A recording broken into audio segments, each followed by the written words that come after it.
Okay, we'd like to call to order the Town of Niskayuna Planning Board and Zoning Commission, November 17th, 2025 meeting. Ms. Bergami, could you please call the roll? Mr. Laflamme, Here. Mr. Millspa, Here. Ms. Bilofsky, Here. Ms. Gomes, Here. Ms. Gold, Present. Chairman Darpino.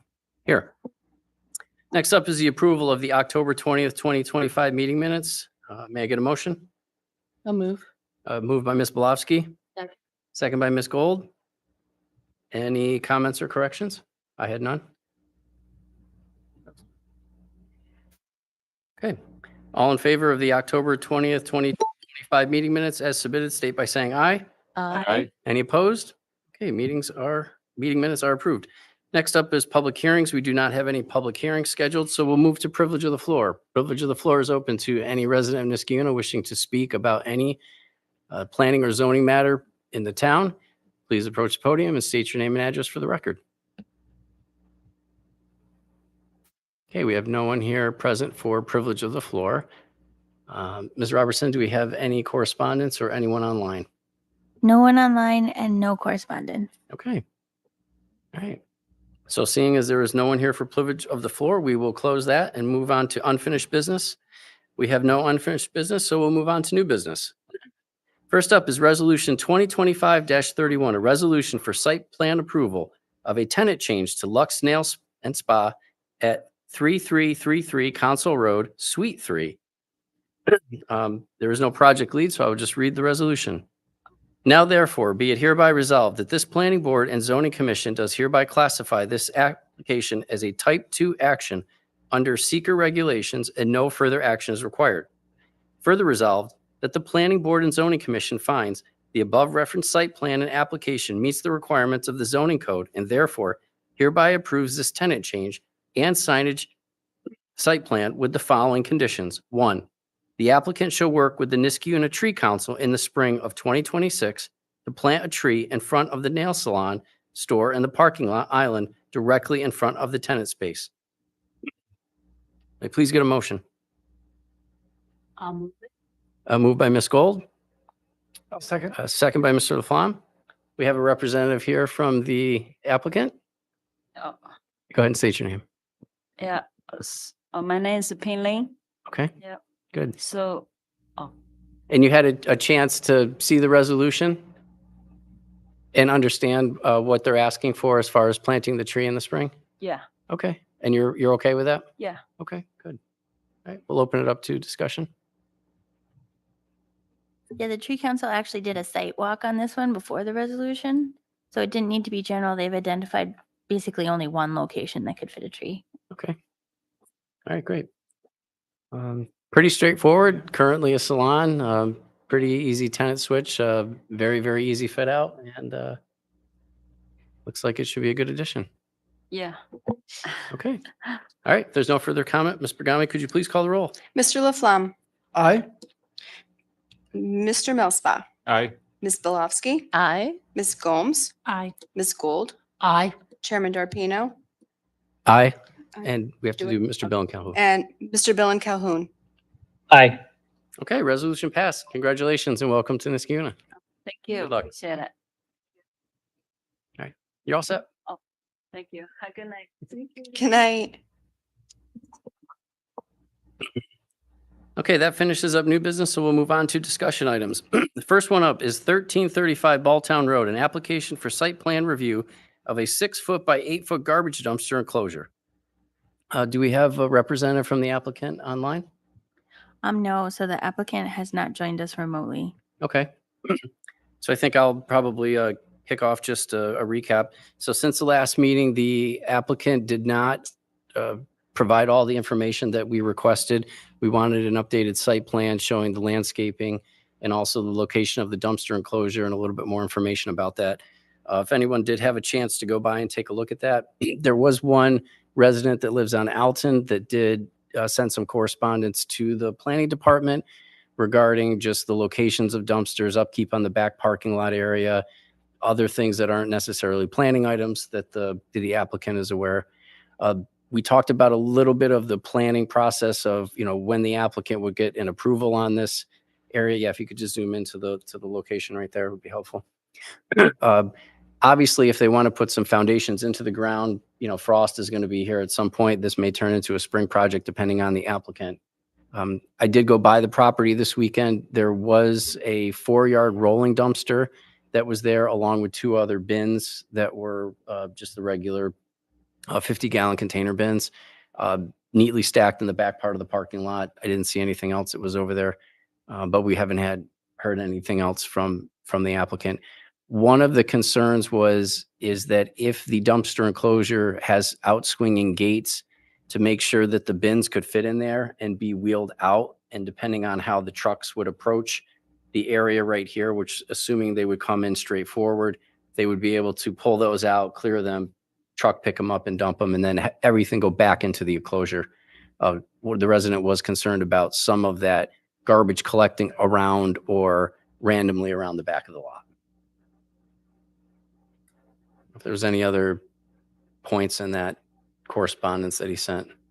I think No. he was concerned with that the size was not sufficient. Yeah, The that's what proposed- David checked. That's yeah. okay.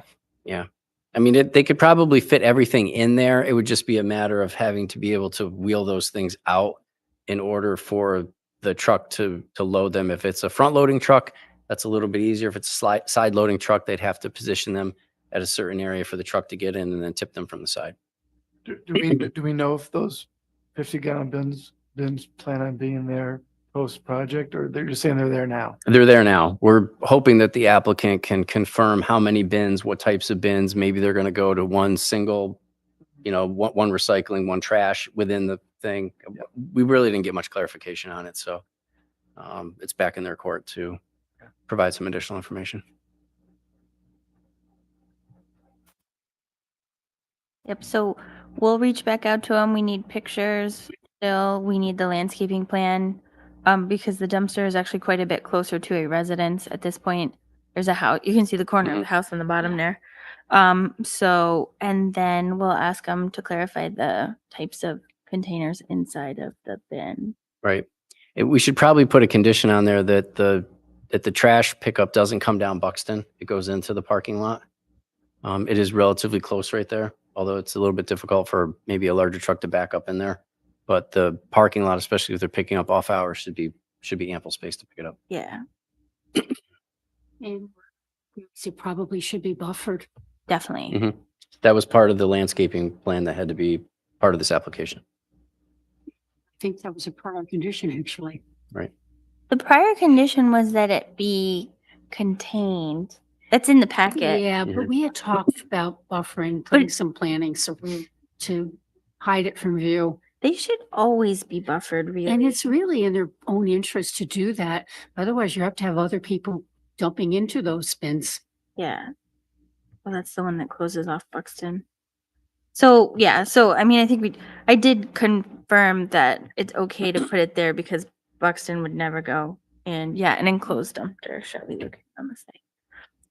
But it's awfully close to the front yard of a essentially the front yard of that one single family home is going to look right out at there. So it needs to look really good if he's going to move it. Because before it was kind of adjacent to a field. I wish they would find a better location, frankly.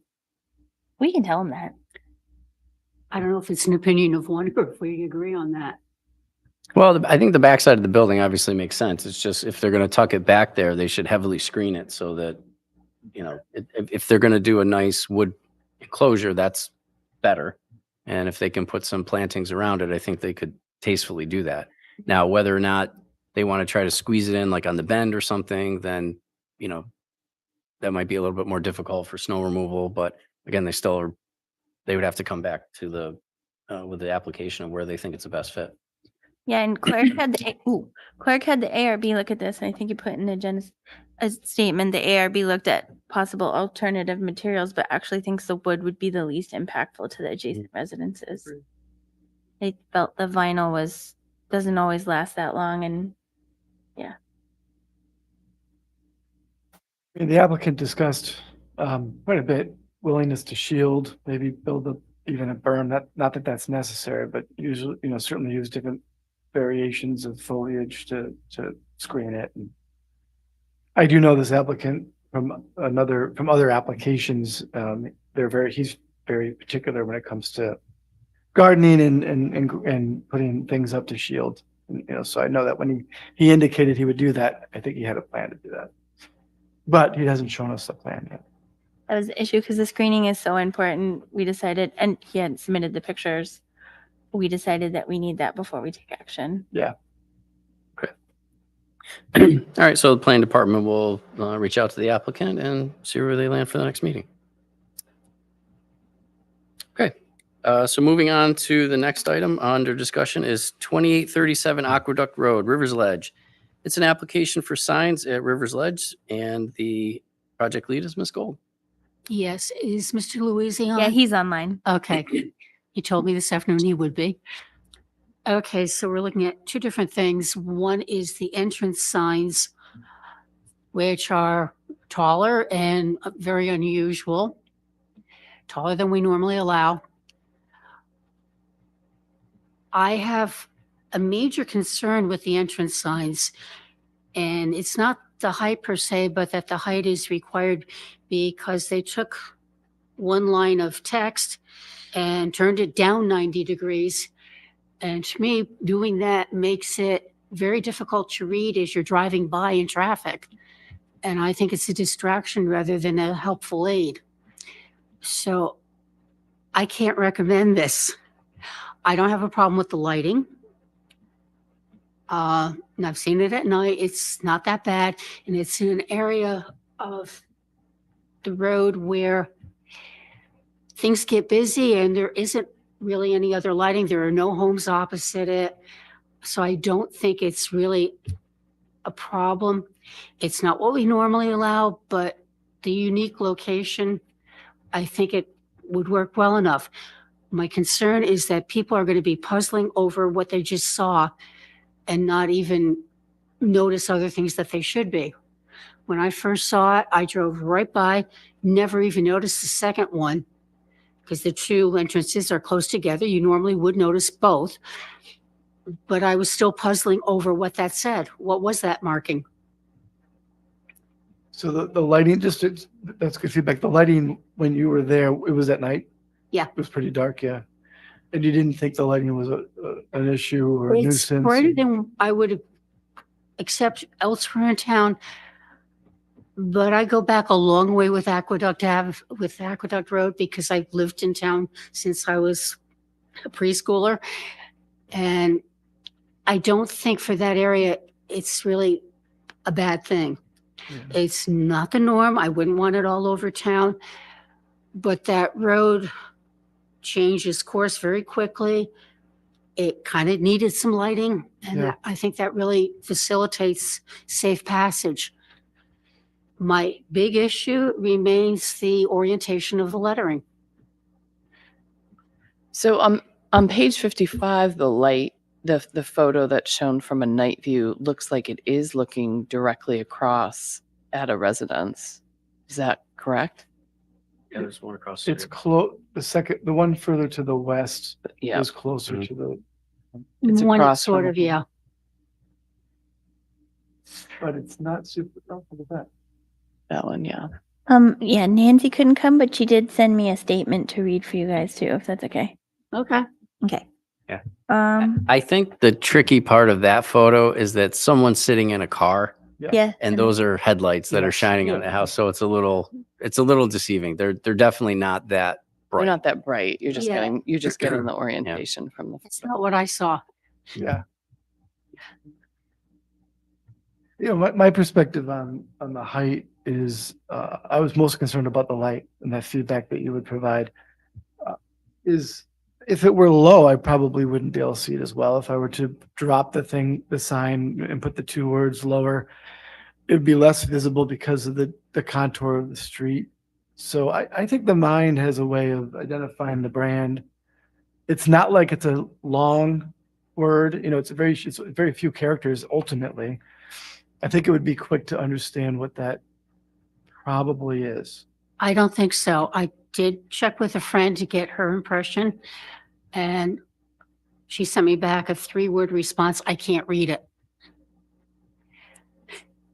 And if you're driving, you don't really want to be puzzling over text when you need to be looking out for what's going on the road. You need to look out for other vehicles, for pedestrians, bicyclists and all of that. And I think it's a Would you rather it distraction. be horizontal, but 10, 12 feet up in the air?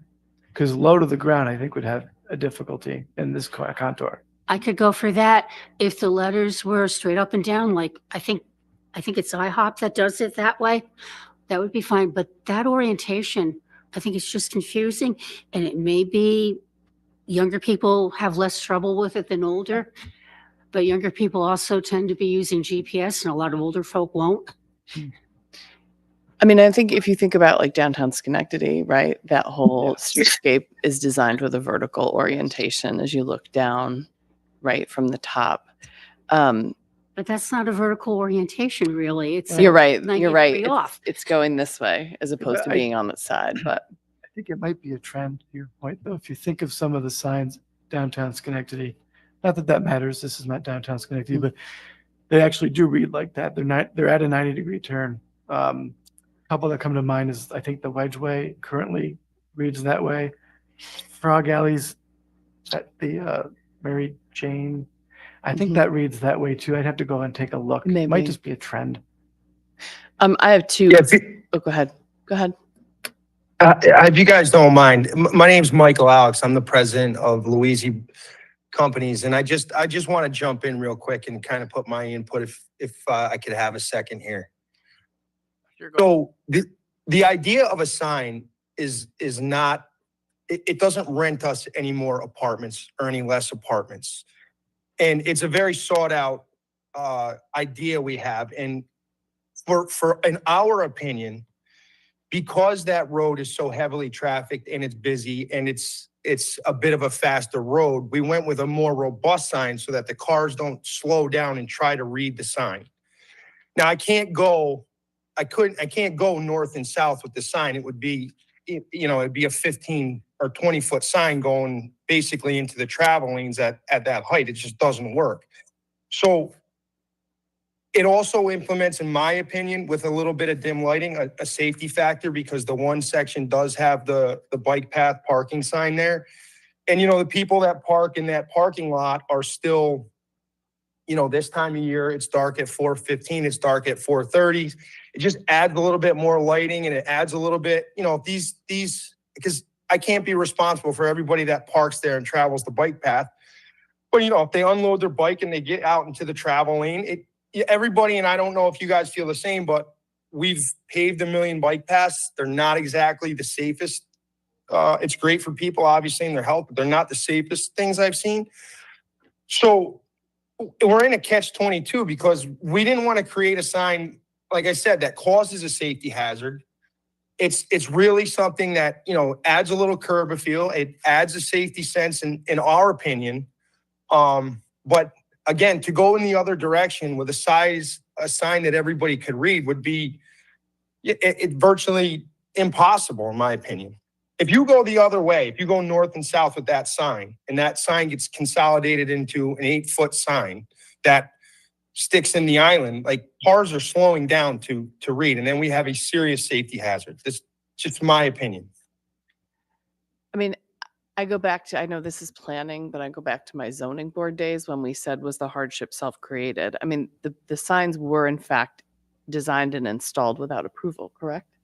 Correct. Okay. So there was no discussion, as there typically would be at the front end with the applicant, to determine what was acceptable to the board. So we're actually looking backwards at something that we didn't have any input on. So while this particular sign doesn't bother me, I am concerned about what it does for precedent in other locations. I do think it's a unique location because of where it's located and the speed that people are traveling. And typically when signage comes into us and it's not going to meet all the requirements, we ask for an image of what it would look like if it were designed to meet all the requirements. And we don't have that piece of information. Yeah, I mean, those are valid points. I have nothing to go on there other than I can't fix what's been done. I can tell you that there's been a significant amount of thought that went into us putting a sign there, as you could tell, went into the entire property, because it's, certainly a beautiful property, and I feel like the signs fit the aesthetics of the property. And we've, have gotten numerous compliments on the sign. But the fact is, it's adjacent to the public road. And if it's supposed to help people find the development, and you're getting reactions from people that they can't read it because of the 90-degree downturn, I think there's an issue there. I would just add for the record, I completely agree. We don't condone the reverse order of process, right? We don't know what the cause was or how it happened, but looking forward only, I did go downtown Schenectady on the maps, and I did look at their orientation of the signs. There are several that go down, like Ms. Gold was suggesting, like Johnny's is JOHN. But the vast majority of them read exactly like that. So from a wayfinding perspective, certainly there's evidence to show people will find that brand. Maybe they become familiar with it. They just need to see the marker to know that the entrance is there. The first time they go, yeah, they may have to, kind of take a moment. But just looking at the signs, the Frog Alley, Mary Jane's, Pioneer, Savings, they're all that way, turned at a 90-degree. They're all turned down 90 With degrees. as a banner Mhm. form factor like that. Yeah. See, I avoid downtown because the parking has become such a major issue. And I rarely go yeah. there at night, so Just I've for the not record. noticed those. Fair And it enough. doesn't Yeah. affect any of the places I go to. Can I also inquire, because I know there's an additional horizontal sign that's part of the proposal. Is that teal color a branding element that's consistent throughout the facility with other signage? Yes, it is. So where else will that, because it doesn't look like that's part of the other sign that's being proposed. So the River's Ledge colors and community colors, the main branding color is that teal. Mhm. As far as the real Azare sign, I don't believe there's any teal going into it. Yeah, one of the takeaways I had from taking a look at the site recently is that, I understand these, we'll call these the vertical, like obelisk type signs. I think they're fine as far as what you can do as, branding and seeing them. They are definitely different, but a PUD is not, something that we always see. So we have a little bit of ladderability with that. I have no problems with where the other signs are going for the Belisare. That seems to be fine. But the big thing that I have a problem with is that there are temporary banner signs, renting now. There's a wooden sign that's there still. So, the pictures that we're looking at aren't exactly reflective of all the other advertising that's going on these very, very thin median islands. And, I think at first that's got to get cleaned up. And then you can then take a look at the fact that you would have a simple sign there with maybe some landscaping in the spring. And then there is set back from that a light stand that's behind it that does shine down the light pretty well. Doesn't create that much of a throw that goes into the road, and then kind of clean up the signage on site.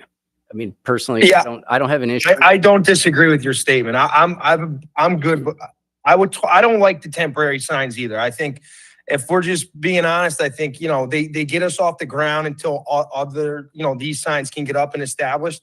But I have certainly zero issues with taking those signs down, like as soon as this week. Excuse me, but those signs are up and established. No, I We're understand talking that. about Is- the I'm wooden- totally comfortable with taking what we would call the temporary signs down. I think it's a bit tacky of a look, to be honest.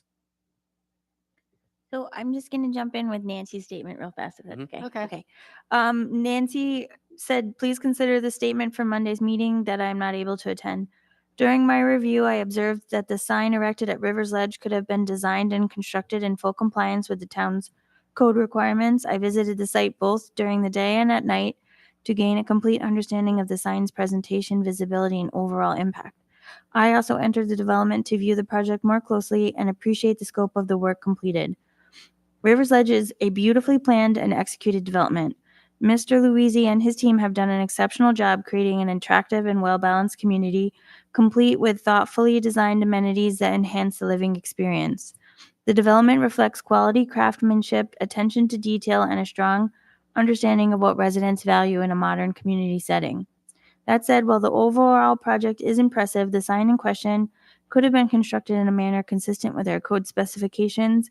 Given Mr. Luisi's extensive experience with the number of successful developments his company has completed, it is reasonable to expect that his team is well aware of the importance of verifying code compliance with the town in which they build, ensuring that all aspects from signage to structural elements align with local regulations.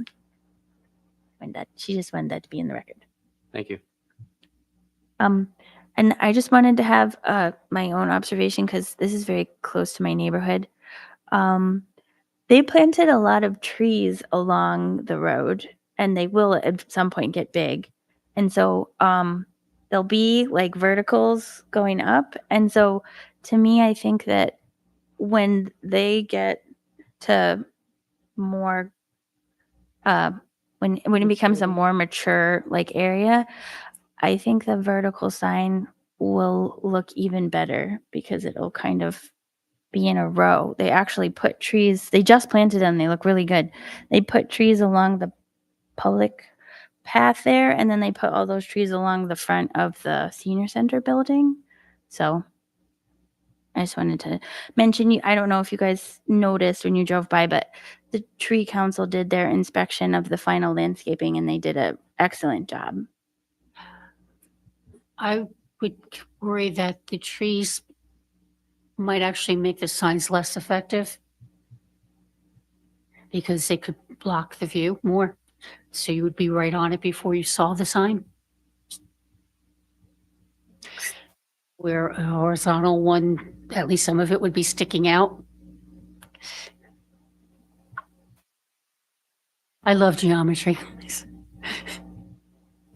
Honestly, the sign bothers me less than the idea that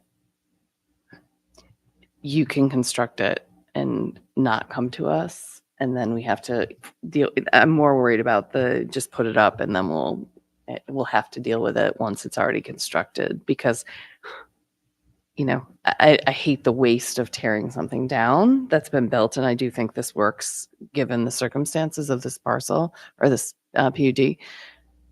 It's more concerning to me about the precedent that just build it and then you have to deal with it after. In my response to that, Mm-hmm. I don't disagree with your statement. And I'm very apologetic that we didn't follow the correct manner on doing this. That is 100% on us, and that will never happen again. I will also say we have, in my opinion, clearly have gone above and beyond in this project. The signs being a mishap on our end, I just feel comfortably that anyone that drives to that project is one of the nicest, if not the nicest project in the area, with the attention to detail and the amount of walkability we've provided for our tenants and the amenities we've provided our tenants. We did make a mistake on the signs. I'm sorry. And I sincerely agree with you. This is not a hard conversation to have if we just follow the correct orders, which we did not do. Right. The only thing I could tell you is that our situation, this will not happen again. And I can only say I'm sorry for that.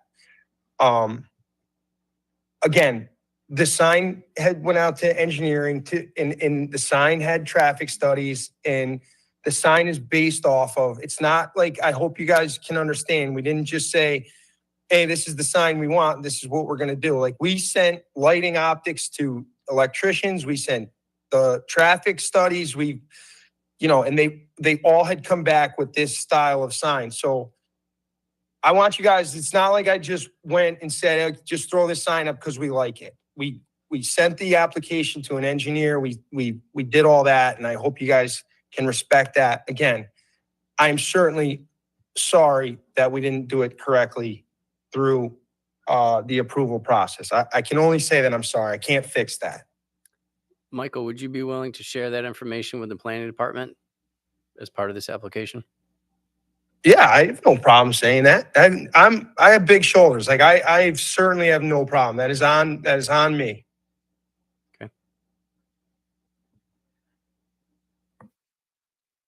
All right. So, Okay, are we go- ready to talk about the other sign?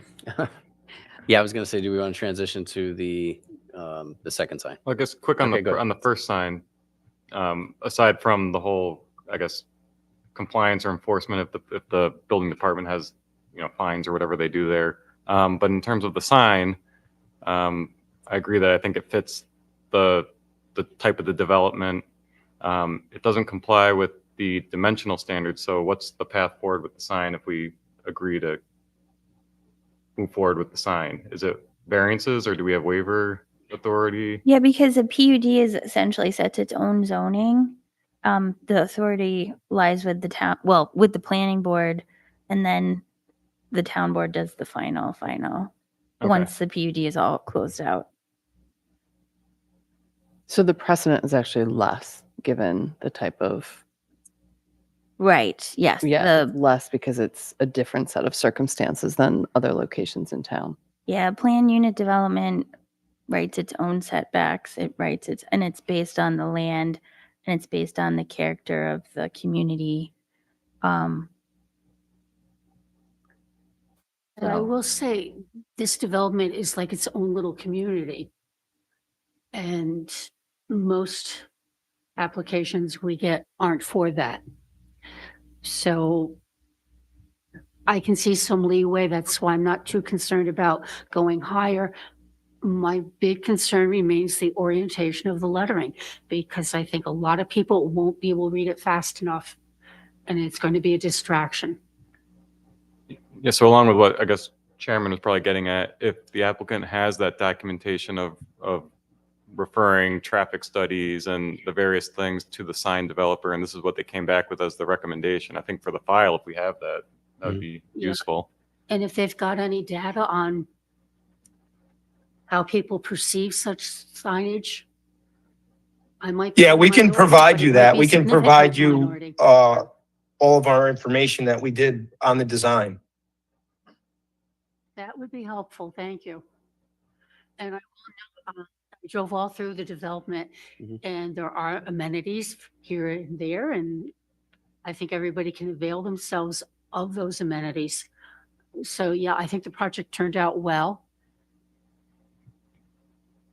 Well, I appreciate that. Okay, so let's focus on the second sign and those proposed locations. Which is also going to be non-conforming if this is what goes in. But it's not right up to the roadway or anything like that.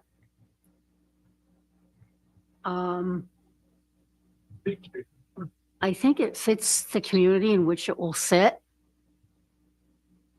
And it definitely would be readable. No issues on that. I'm not really, the lighting is not the normal either.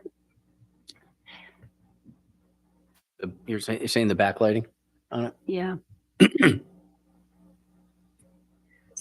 We usually look for those little lights that head up and light it instead of the internal.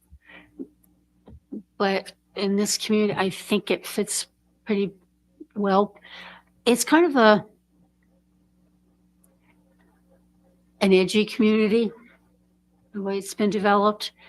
It conquered some amazing geology to be constructed in the first place, so that it would be a little different than you would see in a nice flat residential neighborhood is not a problem in my eyes.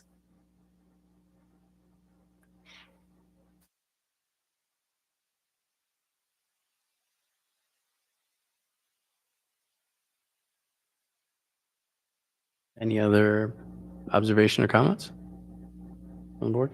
I had a question, and just going back to the original sign, is there any chance that the town could have, like, on the circle, there are some where you see they'll say Rivers, Ledge, you know, it'll show like the half roundabout where you go.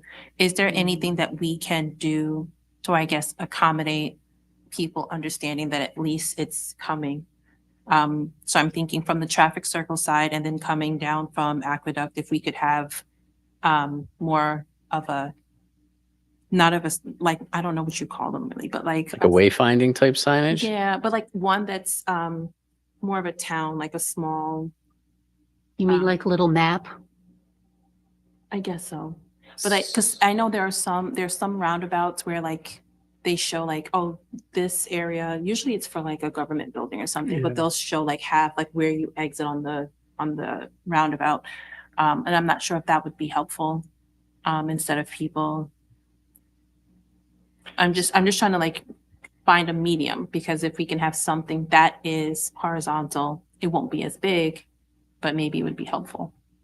So I think that if that was to happen, and Ms. Robertson could probably confirm this, we'd be jumping into the DOT arena if it's a state road Oh. roundabout. So if there was any type of wayfinding signage that the town wanted to do, it would probably have to be outboard of the roundabout Okay. off of Aqueduct on some sort of setback that's in the right of way of the town. So I understand what maybe the thought process is here, but I Well, don't know if that would really pertain much to the property, because then would you be calling out just that PU, like that development? There's another one proposed. There's other commercial businesses that run along Aqueduct Road. So, where do we stop with the signage there? Yeah, I did have one thought while driving through, that it would be kind of nice if close to the road, there was an indication of where the numbering started and. Oh. Because if you don't know where you're looking, what number, where to go to find the numbering you're looking for, it can be a little confusing. You spend a lot of time driving around. These aren't known problems, right? No one's articulated an issue with wayfinding or finding apartments within the unit, correct? Well, the developer can jump in here, but I believe that we actually discussed wayfinding signs, but after they built the building, I believe they felt they weren't needed. Is that correct, you guys? Yeah, so as you guys may know or not know, the outside of the seniors, we're 100% fully occupied. We don't have any of these issues. So these are news to me. I haven't had anyone struggling to find any properties and such. I mean, the new wave is, which I'm still struggling with, is everything is, is touch free now and hands free. And our management team, they haven't had any of these issues. So I don't know if these issues have been brought to you guys that we don't know about as far as navigating through the property. But, anybody that uses our mailroom, and we aren't getting any of these issues. So I don't know where they're coming from. I'm thinking in terms of their guests coming. Oh, well, small antidote to lighten the mood. When you guys first got built, for some reason, Rivers Ledge's packages used to get delivered to town hall.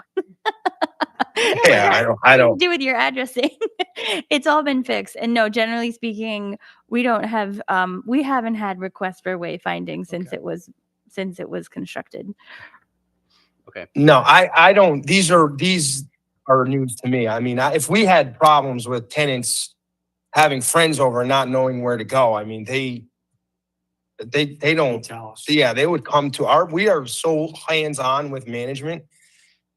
The simplest thing with us and our brand is, building it is the easy part. It's maintaining it. It's maintaining your grass and maintaining your aesthetics. And that is the number one thing, in my opinion, that sets us aside. We are so hands-on with our people. I'll give you a perfect example.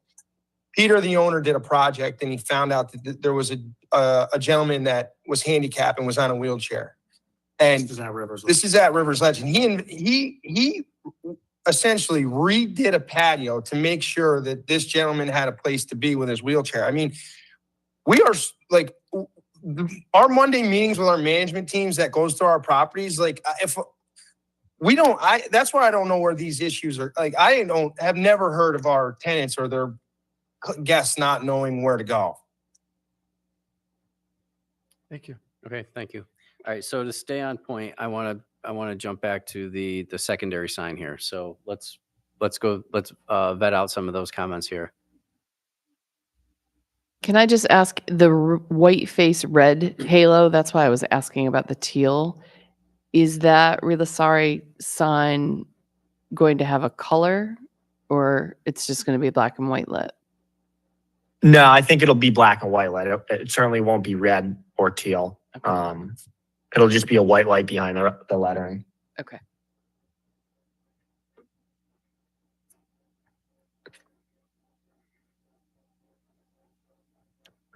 It's a PUD. It's kind of, I mean, it seems to fit, you know, if that's what they're looking for decor wise. It doesn't seem to fit the other font, but I don't know if that's our decision to judge on. Yeah, the only question I had was on the red because it said example, and just to clarify that that is just example lighting and it's not actually going to be red backlit. But in terms of the style, I mean, if it's anything like the heritage sign that went up with the lettering, you know, I think the backlit letters look fine. Would there be any future thought about putting one of those signs anywhere on the row buildings to tie the two together? Or you just have them at the demarcation points of where you enter? Yeah, so signs on the actual building, Correct. they turn into a bit of a nightmare. Okay. So our history with that is service. So on some of our buildings that we did years back, the service is a nightmare. You know, when you start drilling into the buildings, whereas these are a bit more out in the open more, it's easy access to the electricians and the stone guys and the landscaping guys. When the building goes out on when the light goes out on the building, we've been in situations where physically the sign has to come down, fix the problem, re-tapcon or install the sign. Hopefully it goes back perfect. And, you know, with the winters and the shrinkage, summer's expanding, like nothing ever goes back. So we've kind of done away with on the buildings. And I think they look a little tacky on the building, is my personal opinion. Well, but are you guys going to put it on the building sign for the restaurant? Where would the restaurant signage go? Would they go in the windows though? What? I think building restaurant signage would be on the building, I think is what we call for, but I haven't seen that yet. I can't answer that. I would have to ask Peter Senior on that one. Okay. So we will see it before it goes up. You will definitely see every sign that we think about before it goes up. Sorry, couldn't resist. Because my That's okay. And like I told you, I got big shoulders. You can hit me with anything. It's fine. is that this monument sign is for the building. It wouldn't advertise the ice cream and the restaurant, so they would need their own signage somehow else. correct. Yeah. Okay. All right, so I think the general takeaway for the secondary sign is that people on the board are pretty receptive of it. We did give you some takeaways for the larger monument signs that are out on the street side on Aqueduct. So if you can get that information in, get that into the planning department so we can take a look at that. And then I think at this point, well, since we've seen this a couple times, this is the application that's going to come forward. We'd like to bring it to a resolution soon.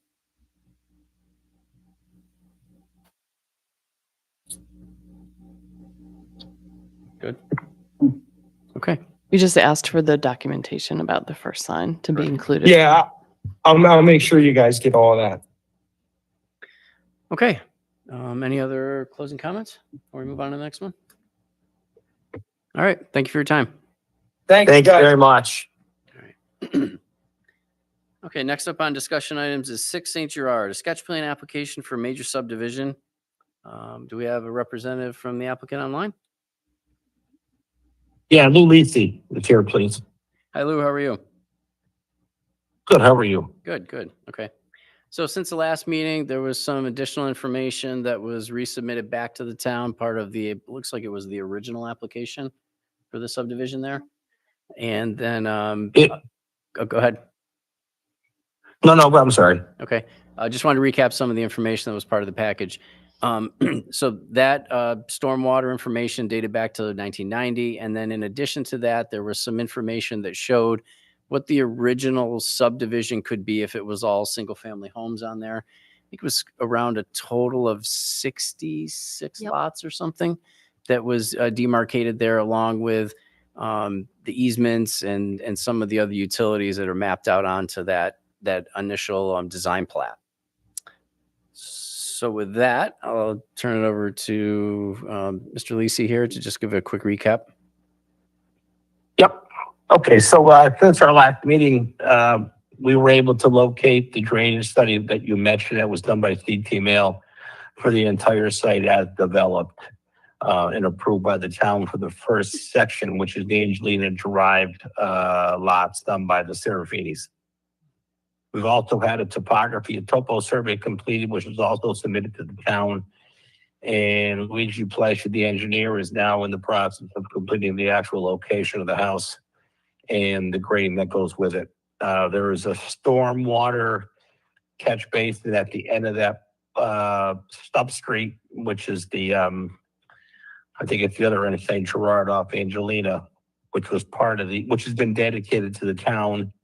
Which then was made there, put there to handle all the stormwater that was being produced by the 60 or so lots that were able to be developed on that site. Okay. So we're just waiting to have that next map submitted by Mr. Plesci for the actual final grading of the parcel for the one house. Okay. All right. That's all good information. I believe the town is also engaged TDE for this. Mhm. So the application letter was in there. So I think that at least the initial steps, once we get that final plan that Mr. Plesci is going to be producing for you, is that if the TDE wants to take a look at the 1990 information and respond to that, that's fine. It is very dated. And even though there hasn't been much development on this site, it probably would behoove us to get an up-to-date plan or calculations based on that so that we could take a look at what modern impacts there have been. Even though, 1990 was an outstanding year for me in high school. I wasn't able to vote at that time, but it just seems like something that's over 3 decades old might need to be updated, but we'll have to talk to the town designated engineer and also get the full package. Sure. Well, and I think Understood. there are methods of dealing with things that have occurred in the interim. Sure. So there might be better solutions available than there were. Yeah. And the information that was part of the package too, especially taking a look at that original proposed development plan that could have up to 66 homes. Obviously, the way that you parceled up the properties, I think is fine. There's been very little, impact to those several acres that are, over to the west side and to the north of the property. So it doesn't seem like that's a very large impact engineering package that could just be wrapped up once the final plan is Yeah. Yeah, established. there's only going to be 3 houses built on this parcel, which would impact the stormwater. The other stormwater on Rao Road drains to a different area. So this parcel of 3 homes, even though it's an outdated study, it's still 3 homes on a parcel that could have been created as a 60 lot subdivision, and at the time met stormwater issues, didn't have the stormwater issues. So I mean, we'll talk to the TD about this, but I just can't envision 3 houses are going to affect the stormwater downstream. Well, yes, he has to actually look at all 5, but I think even the 5 houses probably won't impact the downstream. Right. But I think, but Laura, those 2 houses that you're out of the 5 really drain the other way. Oh, don't that's what I'm drain saying, this right, way. yeah, Right. but he would look at all the 5. One point Yeah, I yeah. want to make is that Lou is kind of, accustomed to doing subdivisions and is actually, I think, already gone beyond sketch plan. So, if you guys were comfortable, you could call for sketch plan approval if the actual structure of that lot works and you looked at the topography and stuff, and then we can actually dive into the engineering under the preliminary subdivision review. That sounds appropriate.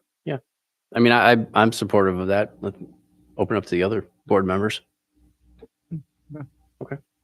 So we got a bunch of nods of approval, Lou. So I think the next step would be is that if you wanted to wrap up that final site plan, and then if that position of the house is located with some of the contours on that, that would be the next piece of information that we could take a look at and review at the next meeting and make a call for recommendation.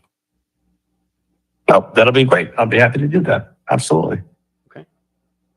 Any other comments or concerns? We are looking for a project lead on this, so if anyone is interested, just let myself and planning department know. Okay. Ms. Gold? All right. So just for Thank you. just for Clark and I, do you want to call for a sketch plan resolution for the next meeting, or do you want that information and then call for the sketch plan? I think we should, I like following the protocol, seeing the sketch plan. Okay, And yep. then let's take a look at it. We do have 2 meetings in Yeah, we have 2 December. meetings. So I think that would help move the project along. And then after, if it goes through according to that plan and then to the second meeting, we take action on that, then Mr. Lisi can then get all of that engineering. We got the TDE locked up, so it should move that right along. Yeah, and then on subdivision, you do have to do a public Mhm. hearing. Yep. Yep. All right. And then Laura, I noticed on the prior maps, it showed the water line being extended to the end of the stub with a hydrant Mhm. where it goes to the driveway, but that hydrant doesn't exist. So does that need to be installed still as part of the prior approval? On Antonio Drive No, or on but St. Gerard? On St. Gerard, where it stubs out and it says proposed hydrant. And that's where the water connections come onto the 2 lots on the property. I can double check, The- but The, I hy- think the hydrant is. the hydrant does exist. Is it there? Yeah, Yeah. yeah. Yeah, so it was, yeah, it was we walked dedicated, it was that. dedicated to the town back in the 1990s. Yeah. I believe that's correct because we did walk that. You and I walked that previously when you were developing the back parcel, correct? That's correct. Yeah. Yeah, there are hydrants there. Okay, just wanted to confirm. Yeah, all the utilities in that substreet, gas, electric, stormwater, water, is there. It got dedicated when that Angelina got dedicated back in the 90s. The only thing that wasn't done, it wasn't blacktop and it wasn't dedicated, but the easement to the town exists. I think it's further in. You're talking about this one right here, right, Andrew? At the end. This one. Yeah. Yeah, that Yeah. one, right. Yeah. Right. I think that, well, I'll double check the records, but there was something about that in order for him to build those homes. Okay. 'Cause I drove down there. I didn't get out and like walk on in there, but I couldn't see it unless it's behind the electric box that's there. No, it's on the other side of the electric box, the other side of the road. Okay. The two, Well, my house, my home, my daughter's home, we tie into the end of that hydrant. Okay. Yeah, Isn't it set inboard more? it might be. Like off of? I mean, that's a July 25. Is image. that- Yeah, we can, I, we'll because verify. I think that he had to do something with this hydrant to build his houses, and I Right. do think that either it's there or was proven that he didn't need it. So, but we can double check that. Laura, Oh. that was the hydrant on the other St. Gerard on the other side. Yeah, Where I there's one, come on, off there's one on the me- other or- side off of Angelina. Yeah, there's one there out in the grass. Yeah, But I was talking about. That's correct. Yeah, I was talking about the one off of Antonia. Oh, okay, we're talking about 2 different. Oh. ones, so. Gotcha. The one off Antonia, we didn't install because we were able to, the town allowed us to hook into the hydrant off of Angelina for water service for the 2 houses. You go down and then it's off there on the, okay. yeah. What were you gonna say, Clark? I just remembered what you had stated. Yeah. So we might have both been thinking of the other hydrant. Okay, good. All right, good. So a couple takeaways.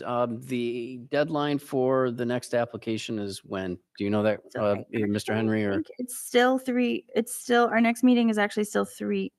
Well, instead of I think it's back to the back. 26th or so. It's two Wednesdays before the meeting. So Okay. instead of this Wednesday, it's next Next Wednesday. Okay. If we have the back-to-back 2-week meetings and it's Mhm. literally 2 days after our meeting is the deadline. Yeah. Okay. But this one, I think you Oh, have gotcha. a week Yeah. and then 2 days Yeah, so- Weeks between because we have meetings. 3 weeks. Yeah. Right. So for the application packages, we implemented a 10-day advance deadline for submissions so that we could get them to work onto the agenda instead of having a lot of last minute items. So if you can get that into the Wednesday after next, then you'll be good for the first December meeting. Yeah, that's fine. I think the map will be completed tomorrow. Okay, great. Yeah, so I think that won't be an issue. Okay. Very good. All right. Thank you. Thank you. Bye-bye. All right, so that wraps up discussion items. Moving on to reports. First up is 3900 State Street. This is Matthews Kia. Yeah, so I just wanted to let you guys know that we did hear from the applicant that Kia kind of rejected their site plan updates and is asking for more parking. So they're redesigning it back to kind of the way that it went to the town board with the double stack parking. And we'll see a new site plan when they've figured that one out. Because he had a significant challenge, I think, with the grading, which is why he dropped a lot of the spaces. But now he's going to try and work more spaces back in. I was a little sad because I really liked the plan that came to I have to We go can't, back we to can't the ask them to board. double check with. No, Kia? because the town board approved it that way. And actually, we recommended to the town board with it that way. It was just when they came back for site plan, they basically had addressed every single item that was a condition of the special use permit, I think, really well. So they're still going to have to address every single item that was a condition of the special use permit. But I think they are looking at more parking again. Laura, were you able to confirm that the number of spaces that the plan that we approved and recommended to the town board does satisfy Kia's response? Well, I don't have that direct line to Kia, but I do think that Kia was okay with That number of with that spaces? number when it went to the town board, because that was that kind of back and forth that we were doing with Vinny. The new engineer that came on board, he was actually working on the grading and the conditions, and I don't think he was as focused on number of parking spaces. So I really, really like that plan, which I keep reinforcing to them.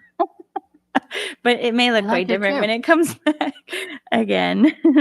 I mean, not different. It can just revert back to the special use permit part. But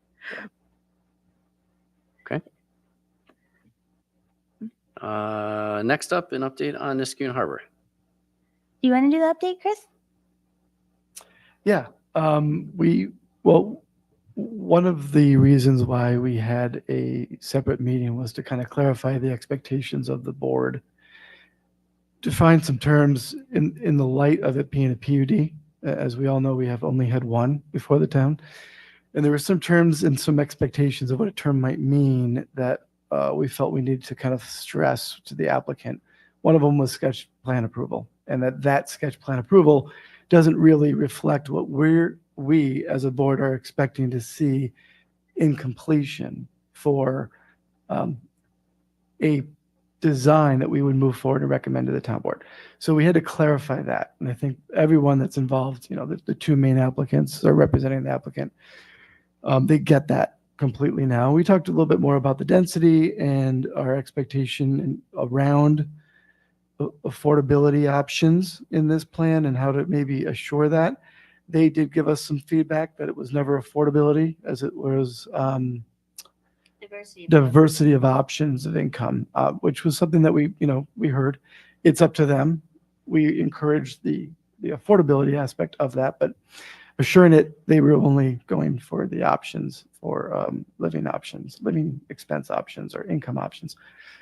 So as a result of that meeting, they thought we could probably get more done with some additional field discussions or off-board discussions to kind of rehone the sketch plan or what we were expecting and then bring it back to the board. So I don't know if I missed anything, but that's probably a good overview. Yeah. All right, great. And thank you and Ms. Strang, project leads, for being part of that and working with the applicant. Now, just on that one quick, has anyone circulated for lead agency yet for seeker? I will have to double check. It started and stopped multiple times. So if I haven't done it yet on this one, I will do it. Okay, because yeah, I think for this one, it would be pretty important to see what like SHPO has to say about the parcel, Mhm. you know, as part of the sketch plan review. I think they may have put a SHPO letter of no effect in their application, but yes, I know that we've circulated it before, but I don't know that we've circulated it for this particular iteration. So I'll have to get that out. And I'm still looking for a traffic study. Yeah, he did. Like one of the things that Chris is saying is that, I mean, actually, really, we're going to tentative zoning approval, which is kind of the start. So we're trying to get them to actually have a little more than what they thought they needed to submit. So, yeah, we've mentioned a traffic study to them. Next up is the 2025 comprehensive plan update. So, we had originally thought that we were going to do a public hearing tonight, but obviously we didn't email you guys the draft comprehensive plan. We are still working on it. We decided that we're not going to rush it as hard as we were trying to rush it, and that we will probably be ready with a draft probably December, and then potentially give you guys some time to soak on it and do a public hearing. My guess would be January. We can do it faster than that, we will, but that's probably the more realistic timeline. Okay. I know that I think on this round, there's a team of consultants that's been hired to Mhm, help Weston write and the Sampson. plan. So it's going to be vastly different from the Word document with some pictures and graphs and some updated things. But yeah, it's it's going to be that vastly different. See, genius with graphs and such. oh, it's great. Joy. Yeah. Yeah. It's fantastic that we've got the software that's built in and people that can do that. So yeah, when that draft does come out, you know, please, it's required reading for the planning board members. Spend the time, take a look at it, you know, refer back to the old plan, look at the updates on what's in there. If you've checked in on any of their meetings or anything, just, you know, keep a good pulse on that. You know, the feedback specifically from this board is extremely important for them to get those draft comments and see what's really important, and they're going to help structure the plan. And we'll give you bullet points of things that were added and changed. The bones and the bones of the plan is not changing. Just that it's an update, and we can give you sort of like bullet points of things that were added and changed. And we're trying to make it more interesting to read. Mhm. Okay. Anything else in reports? That's all I had. Okay, great. Open it up to commission business. I would just invite everyone who's able. We're doing the open house tomorrow at Iroquois Middle School for the Safe on 7 study. It's designed as an open house so you can drop in and just look at some of the proposals, and then there'll be a presentation at 5 and 6:30 with Labella walking through preliminary concepts. It's gotten good media attention, and certainly there's a presence online, so I'm hopeful that we'll get a good turnout. There were over 300 people that filled out the survey in the spring, which I think they found very impressive. So 4:30 to 7:30. yep. And you don't have to stay. Like, you can definitely walk and talk to them, or you can stay for one of the slide presentations and then talk to them. Presentations cover the same material, so nobody's expected to stay there for 3 hours except for staff. And do you know, will they be posted or available after the session? Yeah, so I think they're going to put the slides online, and they are going to try and record it like by phone. I'll confirm that tomorrow because I've had that question. Yeah, they're definitely going to try and get all the materials out after the presentation in the public. But it is just, there is really something about like going there and putting your hands on it and talking and being able to interact with the people that are working on the design. So if you can make it, I definitely suggest you could go. If it's going to be available online, that's to help for those who can't make Yeah, it. definitely. Because I think it concerns a lot of people, not just those who live on Route 7. Oh yeah, I think like Most of us have to drive there some of the time. yes, it is it's a heavily trafficked road. There will also be, so I think the reason that they'll put the concepts and stuff online is because there's also a follow-up survey to the concepts, so that we can have people weigh in on what those concepts, you know, how they feel about them, what it would mean mostly the median. So But to your point, Leslie, I think it's so important. You know, they're really bringing expertise and best practices to the table. And now it's up to us to kind of but this is our stretch of road and we know how people travel it. I think you need to overlay that to make sure that you get the best. And I think it's important for people to feel that they had an opportunity to weigh in. Oh, and Leslie, just for you, we put a picture of the old median in so you can see what the old median looked like versus the new one. Are we going to have the accident statistics as well? Yeah, the 'Cause accident They statistics were are there. horrible. Oh, for the old median? No, we have the accident statistics for the way the road is now. Mhm. Yeah. But you're kind of They right. were The old bad. median was almost like a Jersey barrier that would just kind of like launch that. There's a picture. You guys will all see it. They're not proposing median anything at all like that, just so you know.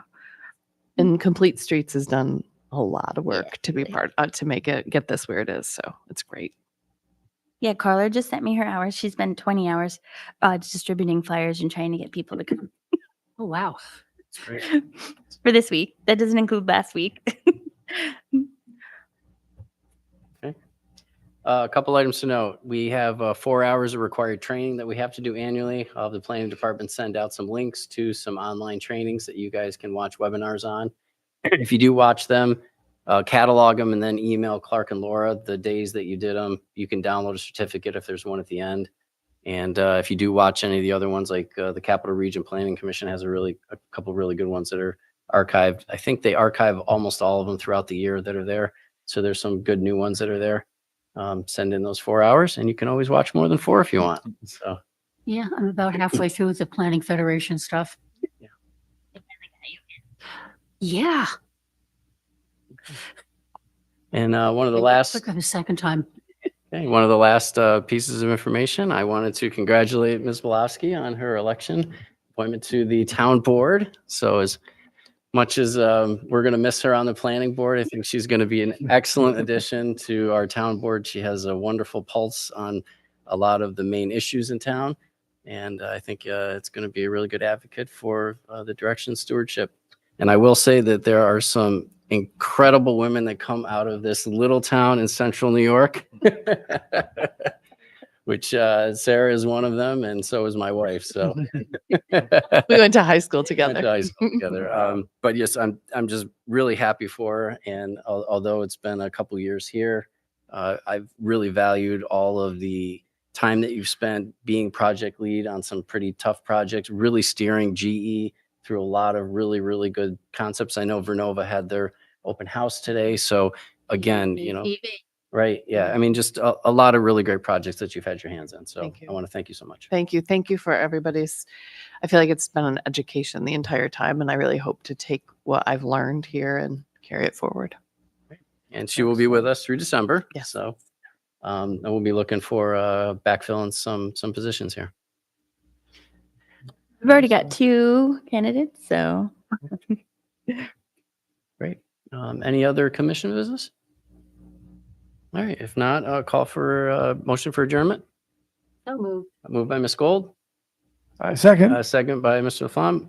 All in favor, state by saying aye. Aye. Any opposed? Meeting is adjourned at 8:10 p.m. Thank you. thanks, Clark.